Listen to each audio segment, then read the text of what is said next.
What's up, everybody? How's it going, everybody? Here with my great friend, awesome Kjergaard.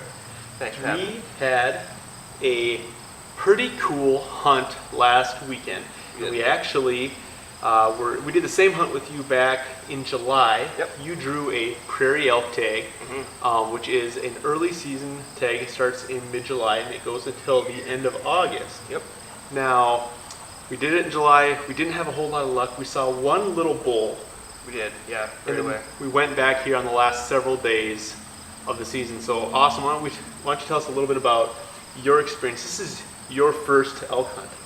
It was my first elk hunt, and I actually treated it with different than other hunts in the aspect of I knew we were going to do a lot more hiking than we normally do. We do quite a bit of hiking anyways, but I just knew it was going to be different. So, and every year I purposely try to improve my life, especially with being on Run to Gun, because what we do is more than just a traditional hunt. I think we put ourselves through a lot more physical demands because A, we both enjoy it, and B, we're physical people, so that's why. So I trained mentally and physically a little bit different for it, and so I was really excited, especially too when we got to play with the Run to Gun Signature Series rifle. Oh, I know it. Just after playing with that some more, just feeling locked in, I was feeling really confident going into the elk hunt.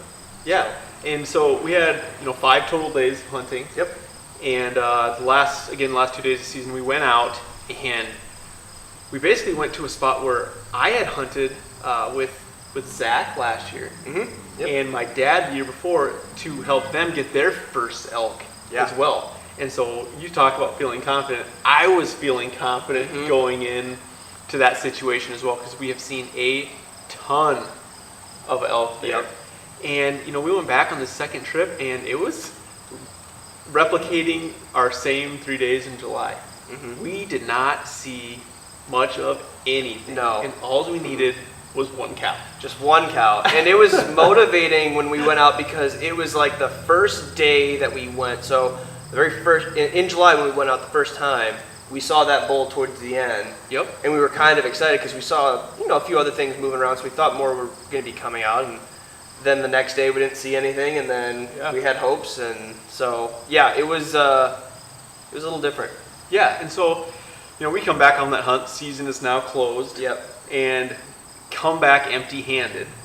And it's very much easy to be like, oh man, totally, we failed that hunt, right? Right. When in reality, we talked about this when we were out in the field, so had a couple absolutely gorgeous evenings these last 2 days when we were out here. Yes. Last 2 days of August. We would hike back, after dark, and you kind of get a little bit of that twilight time where it's actually dark, but you still have that little bit of sun flare over the horizon where you get a little bit of that light. And so you're out on this prairie, which is almost sub-Black Hills, but it's still out in the prairie. Yep. And big sand hills.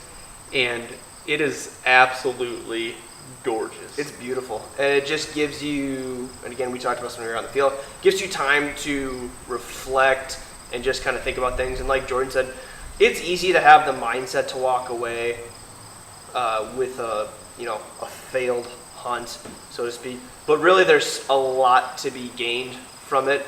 It was my first elk hunt, so I gained a lot of experience, how we do things a little bit differently versus just going out and doing a mule or a whitetail, just the different approaches. Gained a little more experience working with the Run to Gun Signature Series gun, which always helps. I don't think you can ever know your gun enough. Agreed. And then got to spend time with great friends. I mean, that's a huge thing that I think people kind of forget, because it is awesome to see big things drop on camera. Oh, it's awesome. And it's awesome to harvest an animal. But sometimes, if it doesn't happen, there's still something to be said on. There's still a win that comes out of it. It's a huge win. And, out in the field when we had gotten back to the truck both those nights, we had both kind of sat there and we soaked up that view, at sunset, after sunset, that twilight time. And after that hike back, when you're sweaty and you got the miles in. Yep. And we had both been like, dude, we didn't get anything, but I'm so, that gratefulness that you get for just having the opportunity to do it. Right. It's a big reminder, and I have the same gratefulness when I am able to kill something. Yeah. But it's like, I feel like even more so when I don't. Mm-hmm. And when we don't, it's just, I have that, it's even more gratefulness because it's just that reminder, because you do look for that reason of like, was this successful or not? Right. You search for that. And so really I don't know if it's just because we're getting older and that the perspective of things is just getting better. Right.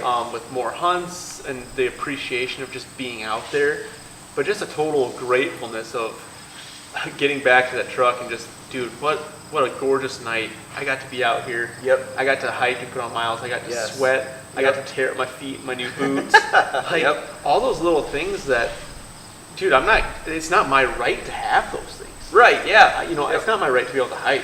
Yep. It's not my, you know what I mean? It's not my right to be able to see what I see or Yeah, because it's hear not that we the- didn't see things. Yeah. I mean, they may not have been out, but we got to see different things. all the move, and scenery, all the wildlife that was out there that was moving. and to I hear mean, it. Like, yeah. it's not our right to be able to hear those things, to see those things, to be able to get up into those areas. Right. And so what a great reminder of not taking for granted those things that God gives us. And I think You know? it's easy to, because I know people can get tags, not every year, but I'm talking about all tags here. I mean, people go out and they hunt every single year. Yep.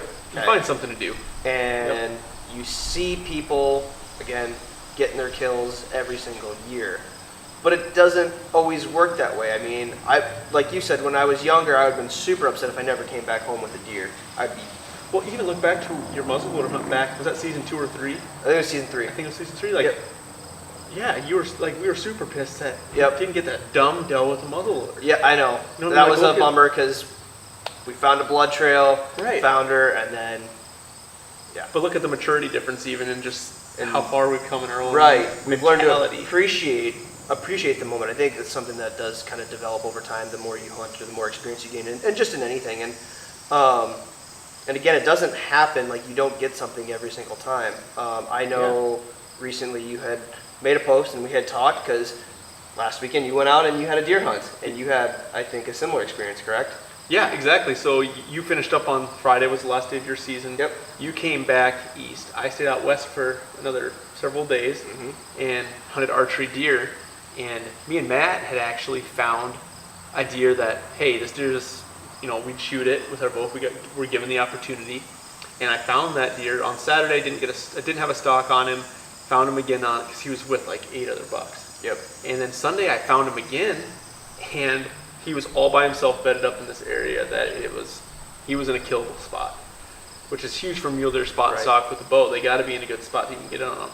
So me and Matthew, camera behind me, we got in on him, got it within shooting range very easily. He was in such a killable spot. Yep.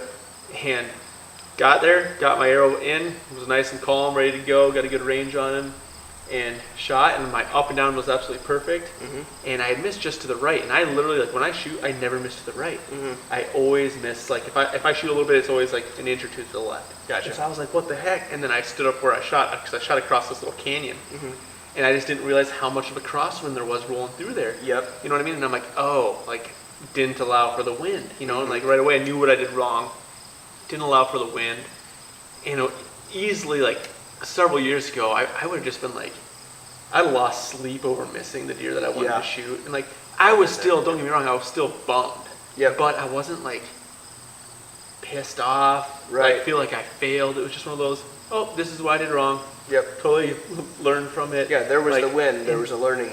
And it was just like, it's this whole new, when I'm down like that, it's this whole new feeling of like, okay, it's like more motivation than ever. Yeah. Now I want to go get a deer. Like, I want Yes. a deer. And so Yes. it's like, with that experience, you learn, like we talked about flipping the script back in episode 19 on that, how to respond to failure. I think as you just, the more failures you deal with, you deal with in life, you learn to flip them. And they actually turn into these positive moments for you Yes. that actually drive you, help you focus, help you work harder, and help you go back and get the things that you want or go after those things that you want. In this case, we're talking about a deer or an elk. Yep. But in real life, in a life situation, whether it be your career, a goal, a sporting event, whatever that situation may be, it just ties right back into, hey, how are you dealing with what you would, or other Right. people would view as a failure. Yes. Yep. Is 100% agree. dude, it's really not. It's not. I it think can that's be flipped as a positive. I think that's why you hear the saying, "You'll see more failures in your life than successes," because I think people struggle with accepting and welcoming that failure, like we did talk about in Yeah. that last previous podcast. Because if you are learning to accept failure, literally, like we're talking about right now, whether it's deer and elk, you can find a way where it's going to make you better. If it's going to make you better, you will become a better hunter. Therefore, you'll have less mistakes out in the field, like you said. I can completely imagine that crosswind that you're talking about, because when we were hiking for our elk hunt, there were some times where we were hit some lows, and you could feel a complete change in the wind Yeah. in those lows. So that's something that I think that's a huge knowledge gain for the next time. You know what I mean? Right. 100% agree. Where most people would say, again, let's take our younger selves, because I'd have been the same way. I would have lost sleep. I'd have been super upset that I missed that opportunity, rather than think, okay, I have more days. Yeah, I would have to been be like, doing this. years ago, I'd have been like, well, there was my chance. Yep. Yes. That was my chance right there. And like, dude, it was the second day of season. Yeah. Like, There's so much it's more not- time left. Yeah, it's not Yeah. that big of a deal. And like, learn from that situation. Be like, sweet, experience gain. Yep. This is what I could have done a little different. Should have maybe sat in there, took my time a little bit to read those elements, to feel what the elements were doing around me. Yep. Those little things that, hey, I'll know next time going into it. And I know it's not going to be my only chance. Like, Yep. it's just not going to be. No. So it's all right. No, I think it's a really good way of looking at that, and a very tangible way of applying our previous talk on how to approach failure. So, Yeah, exactly.